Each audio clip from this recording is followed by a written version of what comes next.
Mr. President, let me start today by congratulating our colleagues on the Environment and Public Works Committee, on which I serve, on the Banking Committee, the Commerce Committee, the Finance Committee, where I also serve, on the recent appointments of a House-Senate conference to attempt to produce a final product for a multi-year transportation plan for our country. I am a strong supporter, as are many of my colleagues, of investments in our nation's roads, highways, bridges, and transit systems. I've been that for 15 years as a senator, for 8 years before that as a governor, and for years before that as someone who's focused on economic development and job creation within the state of Delaware. I am pleased on the one hand that after too many years, Mr. President, of short-term extensions in transportation funding, we are set to make rebuilding and modernizing our country's transportation systems a long-term national priority again. God knows we need to. However, I regret that we still have, and I still have, deep concerns for how Congress has decided to pay for these investments. For decades, we have paid for our transportation systems, our roads, our highways, bridges, our transit systems through the use of user fees in the form of federal excise taxes, in some cases on gasoline and diesel fuel. They've supported our nation's funding of our nation's transportation system for over half a century, over 50 years. And I believe that approach remains the fairest and most efficient way to fund transportation projects. However, since 2008, we have strayed from a user pays approach. We rely instead on $75 billion worth of budget gimmicks, unrelated offsets, and debt to prop up our transportation trust fund to pay for transportation investments. And rather than right our course, both the House and the Senate transportation proposals rely on tens of billions of dollars in additional budget gimmicks and unrelated offsets to fund this bill over the next 6 years. That's not the right way to pay for our infrastructure. I think it's the wrong way. It's not unfair, in my view, to ask the businesses, to ask the people who use our roads, our highways, and bridges to help pay for them. We've done that for 50 years. We know how to do it. It's a reasonably simple system. I think it's a fair system. We can adjust the earned income tax credit in order to offset any increase in user fee costs and impact on lower income families, because this kind of increase in the tax could be seen as not progressive. But having said that, that's not what we're going to do.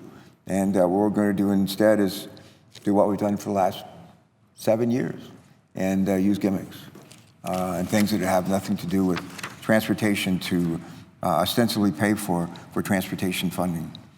All that being said, this is a course that Congress has voted for.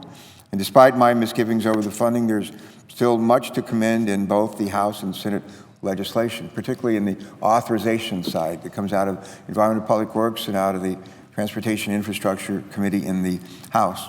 Among the things that I think are to support and to certainly preserve in conference, but a robustly funded freight program, competitive grants for major projects, funding to reduce dangerous diesel pollution, and research grants to explore alternatives to user fees, to the gas tax and to the diesel tax. I hope that these provisions are retained in whatever bill emerges from the conference committee. Other provisions, such as caps on investment of freight funding in rail and port, water transportation projects, and cuts to public transit funding in northeastern states should also be dropped.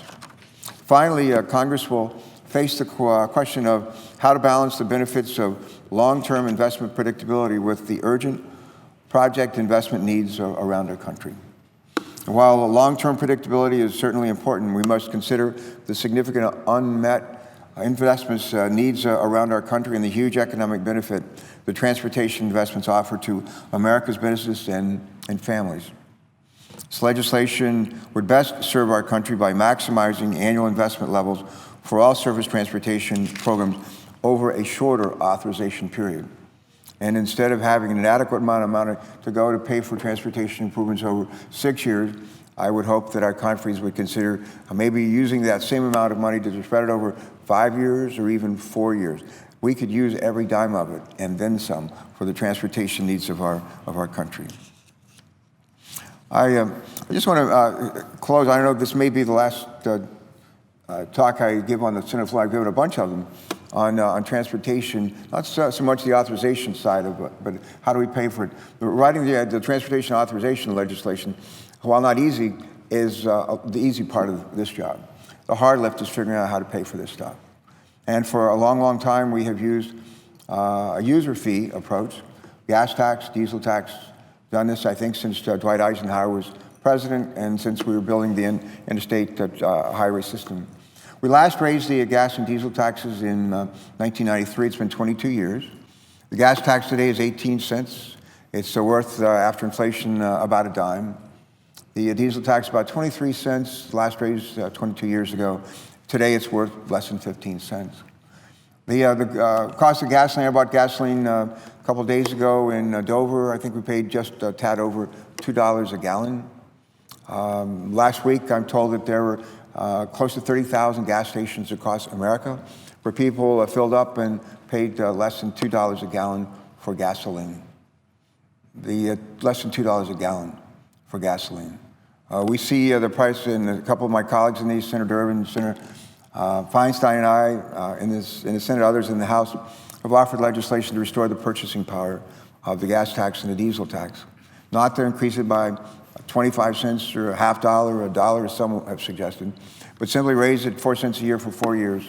After the end of 4 years in 2020, index it to the rate of inflation. And we would generate from doing that something like $220 billion to use for roads, highways, bridges, and transit systems over the next 10 years. Instead, we're not going to do that. We're going to take money that is an increase in TSA fees, ostensibly to protect people when they fly in airplanes, and we'll use that instead for roads, highways, bridges.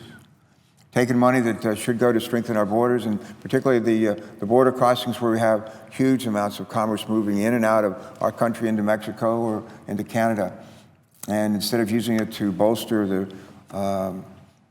the strength of those border crossings and make sure that they were able to detect drugs and other things that shouldn't be going across our borders, we're going to take that money and ostensibly put it in roads, highways, bridges. Found a new way to avoid paying for roads, highways, bridges, transit systems, kind of a novel way by saying the Federal Reserve, we're going to reduce their reserves by about $60 billion. And the Federal Reserve, our central bank, turns out they have a large portfolio of investments, and a lot of their investments they have are actually Treasury securities. During the course of the year, the Federal Reserve, from all of their investments, earns a lot of money. And after they deduct their expenses from all the money that they earn, interest income that they earn, they turn what's left over to the Treasury. They actually remit money during the course of the year, not all at once, but during the course of the year. Last year, Federal Reserve remitted something like $500 billion in net interest income to the Treasury. $500 billion. And so that's revenue that enables the Treasury to reduce our deficit.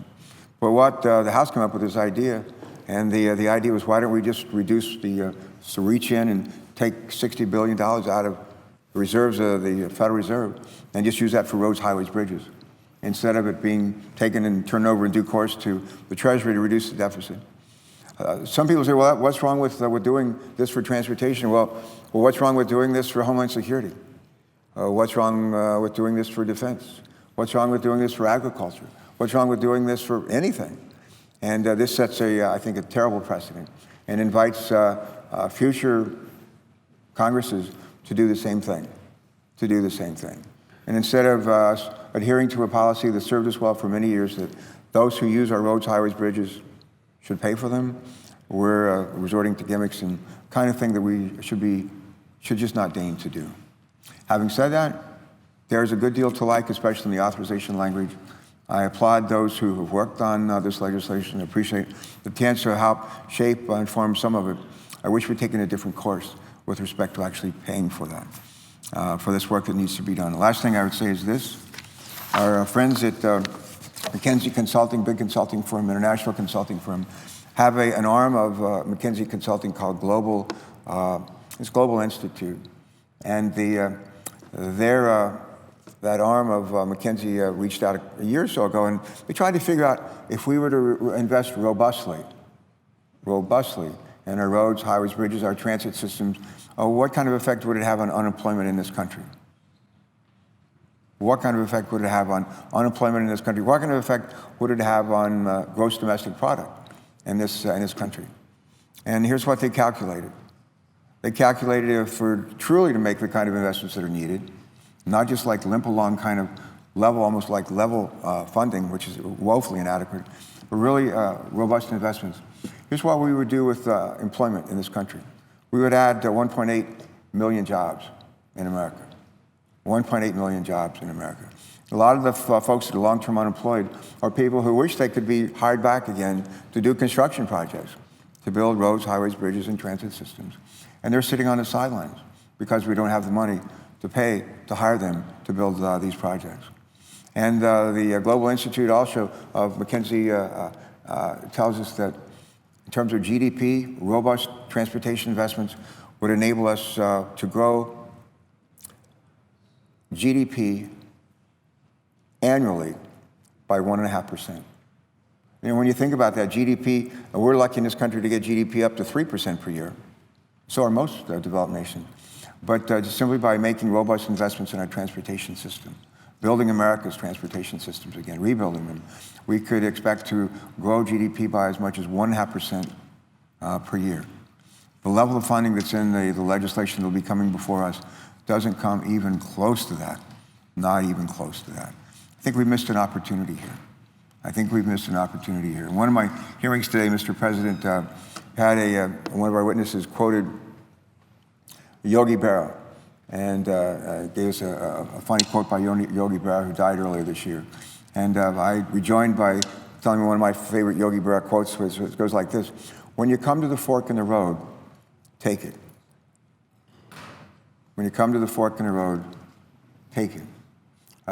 We've come to the fork in the road with respect to transportation funding. And with apologies to Yogi Berra, we have taken, I think, the wrong fork in that road. With that, Mr. President, I'll call it a day and note the absence of a quorum.